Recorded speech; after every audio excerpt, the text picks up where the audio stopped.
proof of law of conservation of energy. Law of conservation of energy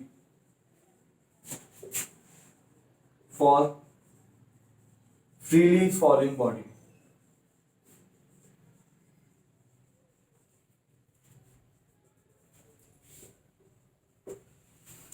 For freely falling body.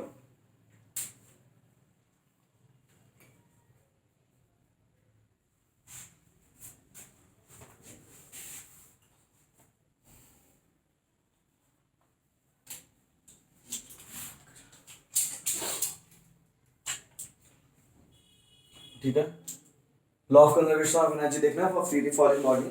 Let us consider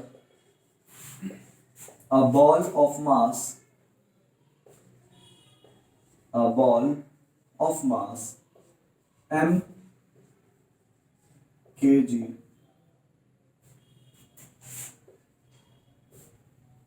let us consider a ball of mass m kg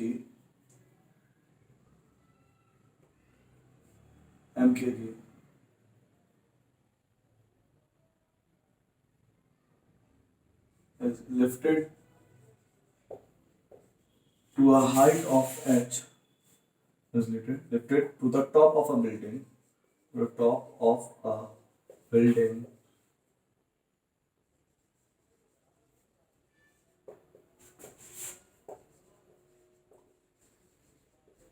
of height h,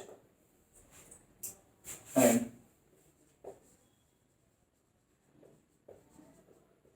from this height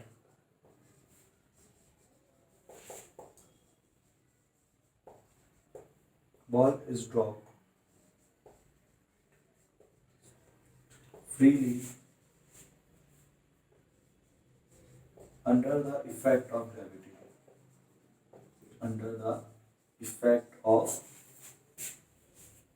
gravity.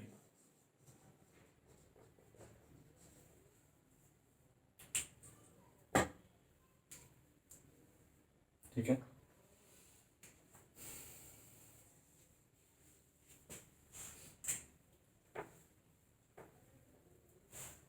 freely under the effect of gravity.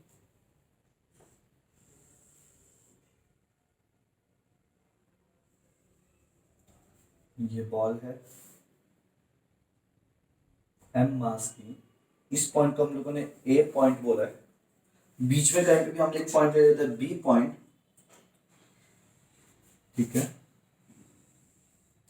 Stop की height कितनी है h, और just ground पे जो point है उस point को हम लोगों ने क्या बोल दिया c. ठीक है, टॉप पे क्या पॉइंट है a, बीच में कहीं पे भी, बीच एग्जैक्टली बीच में नहीं है, वो कहीं पे भी पॉइंट हो सकता है.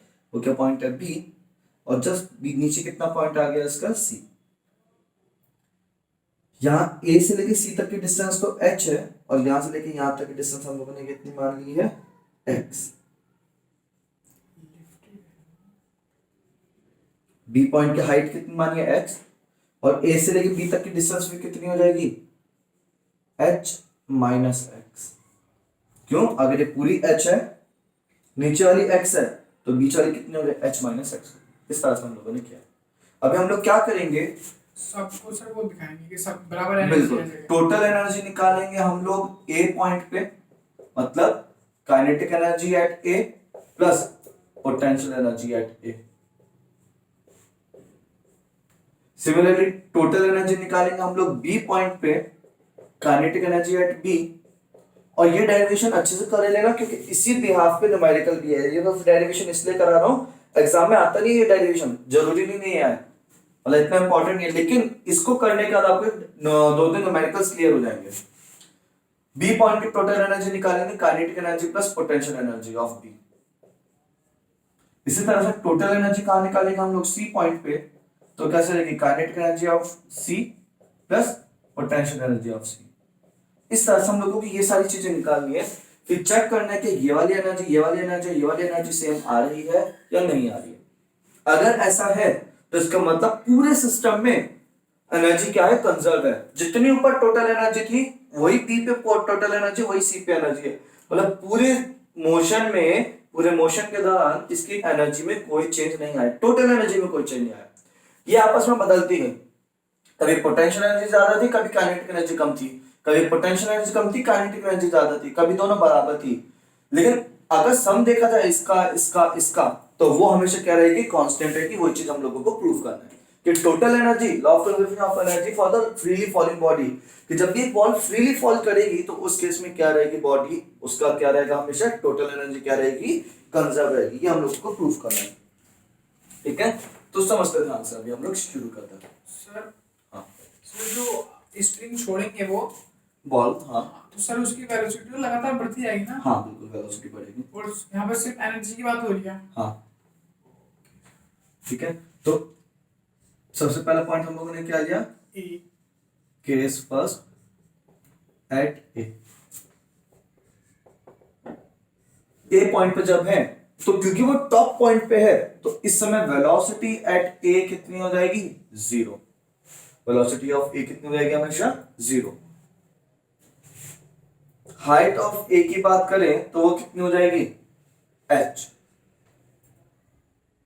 तो kinetic energy at A point equals to half m va square which is equals to half into m into zero का square, that is kinetic energy at A point is equals to zero. Kinetic energy A point पे कितनी हो जाएगी आपकी, जीरो। Similarly potential energy at A point निकालेंगे हम तो कितना आएगा, m g और h की वैल्यू क्या हो जाएगी, a h a, और h a कितना है आपका, h, तो ये कितना हो गया, m g h। तो total energy at A point अगर हम लोग देखें टी ई एट ए, तो वो क्या हो जाएगा, kinetic energy of A plus potential energy at A. Kinetic energy कितना है, जीरो, और पोटेंशियल एनर्जी कितना है ए पे, mgh। तो total energy at A point is equals to mgh। ये हमारी ए पॉइंट की टोटल एनर्जी आ गई है। जहां पे किसी को कोई डाउट है तो पूछो जल्दी से, फिर आगे सॉल्व करते हैं। अगर सर में आ गया तो हाँ लिख दो जल्दी से। हाँ बोलो। v is equal to 0 h is equal to 0। Sir ये v वेलोसिटी है। हाँ v वेलोसिटी है, टॉप पॉइंट पे वेलोसिटी हमेशा क्या रहती है, जीरो रहती है। और सर हाइट h है। हाँ और सर m की मास और ये velocity k is equal to ship. Okay, kinetic और पॉजिटिव पोटेंशियल दोनों निकाल लिया आपने। हाँ काइनेटिक एनर्जी और पोटेंशियल एनर्जी दोनों निकाल लिया, ठीक है। कीर्ति आपको समझ में आया।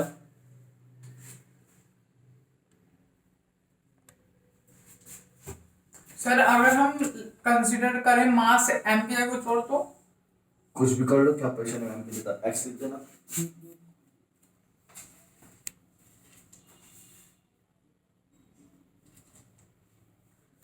कीर्ति समझ में आया। अब हम लोग क्या करेंगे, रिप्लाई दिया करो हाथ तो हाथ जल्दी से, ठीक है। अब हम लोग कहां पे लिखेंगे, केस 2 एट बी।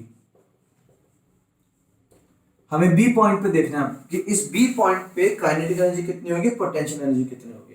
अब कॉपी 2 मिनट बात करना, कॉपी करने का टाइम मैं दूंगा, 2 मिनट पहले यहाँ पे देख लो जल्दी से। तो जब हम बी पॉइंट की बात कर रहे हैं तो अभी हमें बी पॉइंट की वेलोसिटी भी निकालनी है, बी पॉइंट की हाइट भी निकालनी है। तो देखो h ऑफ b कितना हो जाएगा, हाइट ऑफ b की बात करें, बी पॉइंट की हाइट कितनी हो जाएगी, x। दिख रहा होगा आप लोगों को, बी पॉइंट की हाइट कितनी हो गई है, x। बी पॉइंट की हाइट कितनी हो गई है, x, क्योंकि हाइट हमेशा जमीन से देखी जाती है, ठीक है। लेकिन अगर मुझे इस पॉइंट की वेलोसिटी देखनी है कि बी पॉइंट पे वेलोसिटी कितनी है, तो उसके लिए मुझे इक्वेशंस ऑफ मोशन का यूज करना पड़ेगा। मतलब क्या, मैंने ये बोला मुझे क्या चाहिए, वेलोसिटी ऑफ बी पॉइंट चाहिए, तो उसका फॉर्मूला क्या लगेगा। देखो हमारे पास 3 फॉर्मूला होता है, v equals to u plus at, एक तो ये फॉर्मूला होता है, एक होता है v square minus u square equals to 2as होता है, और तीसरा s equals to ut plus half at square. तो भैया ये वाली चीज तो हमारे किसी काम की है नहीं, बिकॉज हमें वेलोसिटी चाहिए मेनली। अच्छा, वेलोसिटी निकालते हुए भी आप ये देखो आपके पास है क्या चीज, आप पे टाइम है या आप पे डिस्प्लेसमेंट है? तो हमारे पास क्या है, डिस्प्लेसमेंट है ना। थर्ड, हाँ ये वाली चीज यूज करेंगे हम लोग। क्यों? क्योंकि हम लोगों ने फर्स्ट इक्वेशन क्यों नहीं यूज करी, हमें ये नहीं मालूम यहां से लेके यहां तक आने में उसको कितना टाइम लगा, या तो हमें ये मालूम होता कितना टाइम लगा, तब तो हम फर्स्ट इक्वेशन यूज करते, u की वैल्यू 0, एक्सेलरेशन की वैल्यू g और t की जगह वो टाइम लगाते थे। प्रॉब्लम ये आई कि हम लोगों को टाइम नहीं मालूम है, हमें लेकर इतना मालूम है कि यहां से यहां इसने डिस्प्लेसमेंट कितना किया, h माइनस एक्स। तो जब वो a से b पे आई तो a पॉइंट की वेलोसिटी क्या हो जाएगी, 0। u कितना हो गया उसका, 0। v भी हम लोगों को क्या करना है, कैलकुलेट करना है। और एक्सेलरेशन की वैल्यू कितनी हो गई है, g प्लस का, एंड s की जगह क्या जाएगा, s की जगह आएगा h माइनस एक्स, क्योंकि उसने डिस्प्लेसमेंट कितना किया, h माइनस एक्स किया। तो अब हम लोगों ने vb की वैल्यू निकाली, तो vb square minus you square equals to 2as होता है। सर हाँ बोलो। डिस्प्लेसमेंट का फॉर्मूला तो initial velocity minus final velocity होती है ना। डिस्प्लेसमेंट का हाँ नहीं, वेलोसिटी को माइनस करके तो वेलोसिटी आएगा, डिस्प्लेसमेंट को आएगा। सर डिस्प्लेसमेंट क्या है? डिस्प्लेसमेंट वो कितना चला ए से बी में आने के, जहां पे आपको वेलोसिटी चाहिए तो उससे पहले वो कितना चला, h माइनस एक्स चला। ठीक है, तो u स्क्वायर कितना हो गया, 0 का स्क्वायर, क्योंकि a से b पे आया, a पॉइंट पे वेलोसिटी 0 थी, into 2 into g into h minus x. तो vb स्क्वायर की वैल्यू क्या हो गया, 2gh माइनस एक्स। vb मत निकालना, vb स्क्वायर रहने देना। अब हम लोग क्या निकालेंगे, kinetic energy at b point which is equal to half m vb square. Half ऐसी रहा, m ऐसी रहा, और पूरे vb स्क्वायर की वैल्यू हम लोगों ने क्या लगा दी, 2g minus 2gh minus x. 2 से 2 कटा तो यहां पे क्या आ गया, mg h माइनस एक्स, ये आ गई इसकी काइनेटिक एनर्जी। और पोटेंशियल एनर्जी कितनी रहेगी, पोटेंशियल एनर्जी का फॉर्मूला क्या हो जाएगा, potential energy at B point which is equal to m g into h B. Height of B कितनी है, देखो हाइट जमीन से देखी जाती है तो वो तो x है, और डिस्प्लेसमेंट ये कि वो कितना चला, तो बॉल जब ऊपर से नीचे आई तो डिस्प्लेसमेंट तो ये देखा गया, लेकिन हाइट क्या देखी जाती है, जमीन से, कि जमीन से कितना ऊपर है, तो हाइट की जगह क्या आ जाएगा, x। तो m ऐसी रहा, g ऐसी रहा, और इसकी जगह क्या आ गया, x आ गया। टोटल एनर्जी कितनी हो गई, total energy at B point is equal to kinetic energy of B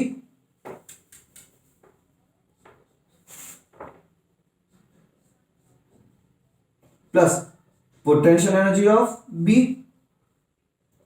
तो काइनेटिक एनर्जी ऑफ बी कितना हो जाएगा आपका, एम जी h minus x plus m g x. इसको जब आप ओपन करोगे तो हो जाएगा एम जी h minus m g x plus m g x, वो कट जाएगा, एक्स कट जाएगा और एम जी एच रहेगा। बिल्कुल। तो total energy at B point कितना आ गया, it is equal to M ji H ही आ गया। मतलब जो ए की टोटल एनर्जी थी वही किसकी एनर्जी आ गई, बी की टोटल एनर्जी आ गई। इतना नोट करो, फिर सी पॉइंट पे हम लोग कराते हैं, जल्दी से नोट कर लो इस चीज को।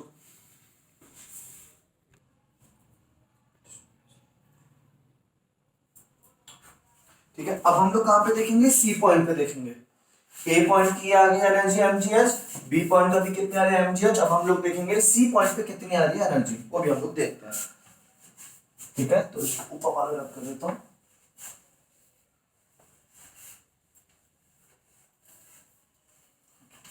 अभी हम लोग कहां देखते हैं, potential energy at C, total energy at C point. तो जब हम सी पॉइंट की बात करें, केस नंबर 3,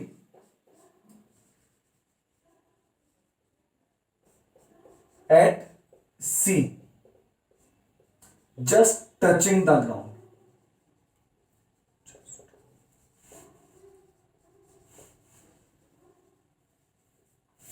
मतलब वो जस्ट ग्राउंड को क्या करने वाला है, जस्ट टच करने ही वाला है।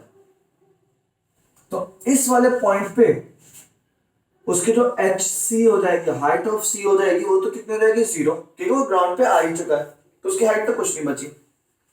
लेकिन वेलोसिटी एट सी पॉइंट हम लोगों को कैलकुलेट करनी पड़ेगी अभी।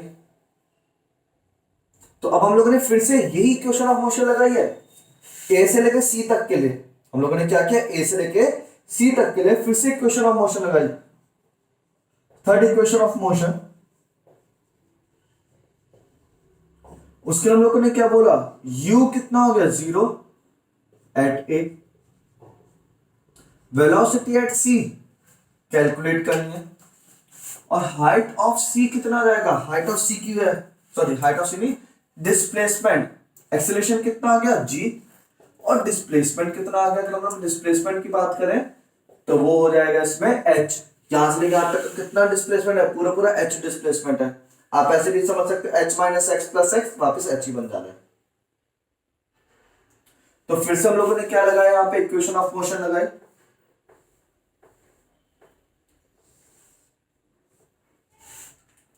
हम लोगों ने फिर से क्या किया, V C square minus you square equal to G into S. तो V C square minus 0 into 2 into G into H. तो वी सी स्क्वायर की वैल्यू कितनी आ गई है, 2gh। तो kinetic energy at C point अगर हम लोग देखें तो कितना आएगा आपका, half M V C square,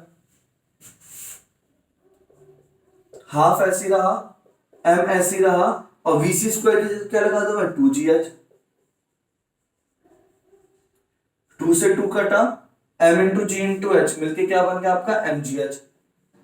ये क्या है, ये काइनेटिक एनर्जी आई है अभी। और पोटेंशियल एनर्जी सी पॉइंट का अगर मैं देखूंगा तो क्या रहेगा, m into G into H C. Height of C कितनी है, 0, हाइट ऑफ सी कितनी है, 0। तो potential energy at C point कितना आ गया, 0। So total energy at C point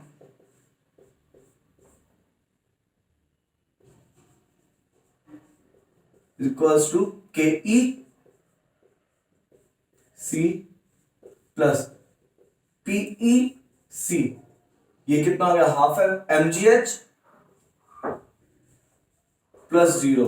तो टोटल एनर्जी सी पॉइंट पे भी कितनी आ गई है आपकी, एम जी एच। ये इसको भी कॉपी कर लो जल्दी से, फिर फाइनल स्टेटमेंट लिखवा देंगे बस इसके बाद।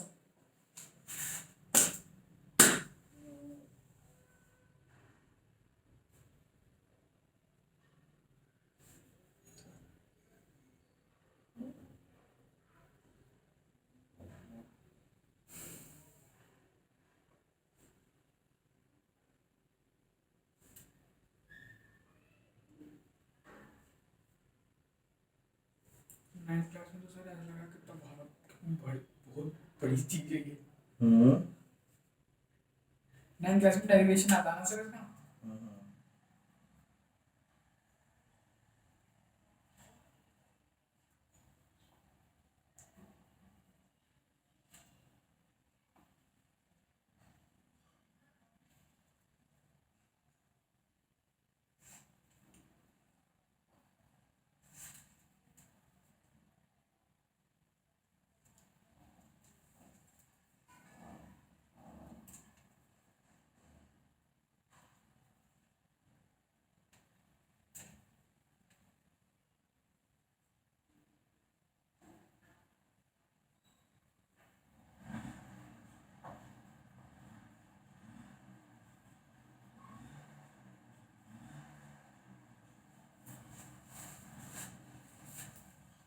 आज इसके थोड़े से न्यूमेरिकल्स मैं दूंगा, वो आप लोगों को ट्राई करने होंगे घर पे, ठीक है।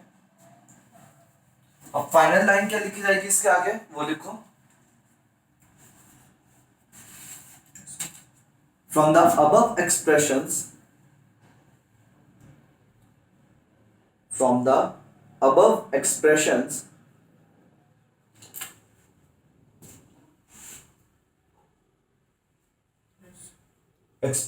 we can say that total energy at all points, total energy at all points of the path of the motion, total energy at all points of the path of the motion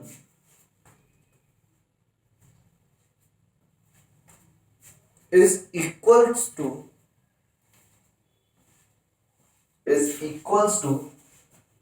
mgh, is equals to mgh. That is, this energy remain conserved during the motion. This energy remain conserved during the motion. So this energy remains. Remain conserved during the motion. ये है पूरा यहाँ पे इसका derivation. ठीक है, चल आगे करते हैं. हम लोग एक केस ले लेते हैं पेंडुलम का.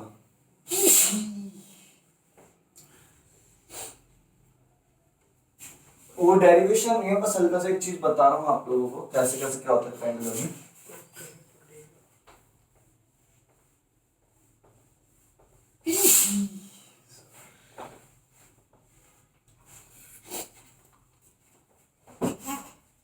ठंडा हो गया.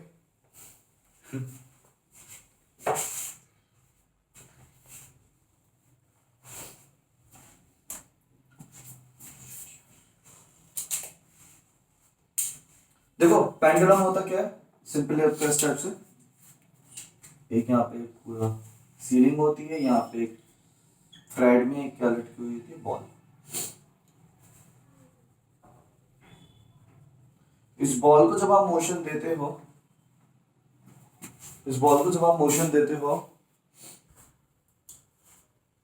तो अगर हम लोग हमारे पास ये पेंडुलम है मान लो, ठीक है, हम लोग क्या करते हैं, इस पेंडुलम को हम लोगों ने पकड़ा और यहाँ तक लेके गए और फिर हम लोगों ने छोड़ दिया. फिर ऐसे ऐसे ऐसे ऐसे करके मूव करते रहते हैं. तो हम इसके 3 पोजीशंस देखते हैं.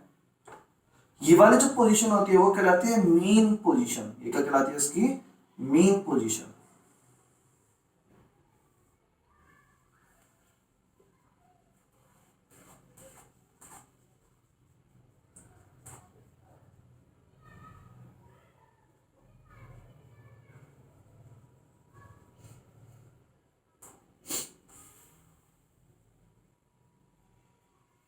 ये कहलाती है इनकी एक्सट्रीम पोजीशंस.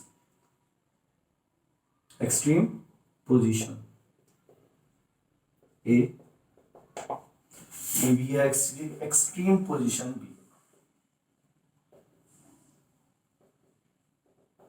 तो होता क्या है, जब ये पेंडुलम ऐसे करके ऑसिलेट होता रहता है, इसको हम क्या बोलते हैं, टू एंड फ्रो मोशन को ऑसिलेशंस बोलते हैं.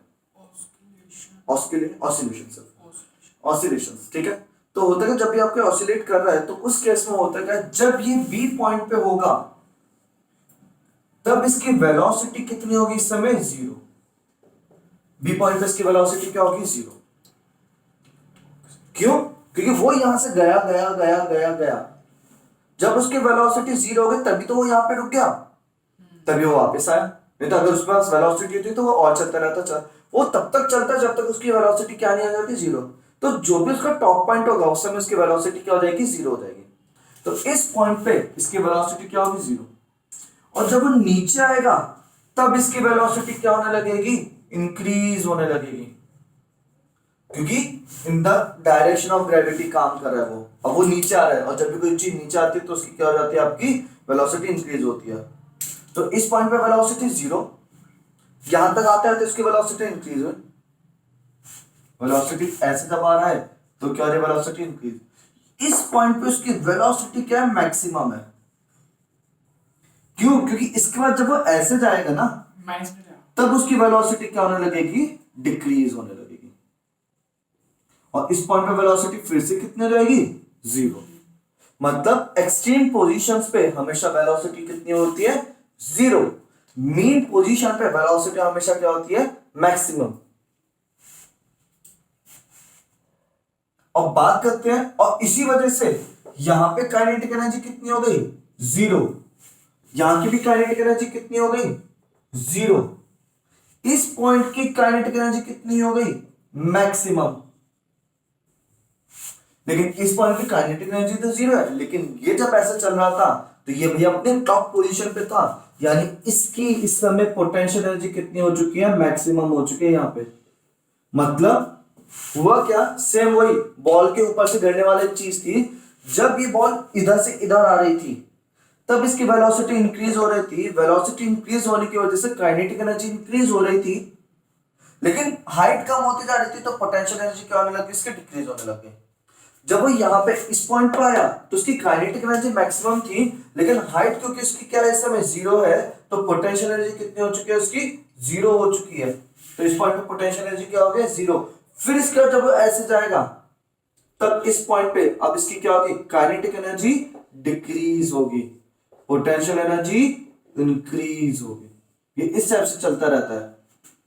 इधर kinetic energy 0, potential energy maximum, kinetic energy maximum, potential energy 0, kinetic energy 0, potential energy maximum. मतलब ये ऐसे ऐसे चलता रहेगा तो कोई सी एक एनर्जी कम होगी, एक एनर्जी बढ़ेगी, एक कम होगी तो दूसरी बढ़ेगी, एक दूसरी बढ़ेगी तो पहली कम होगी।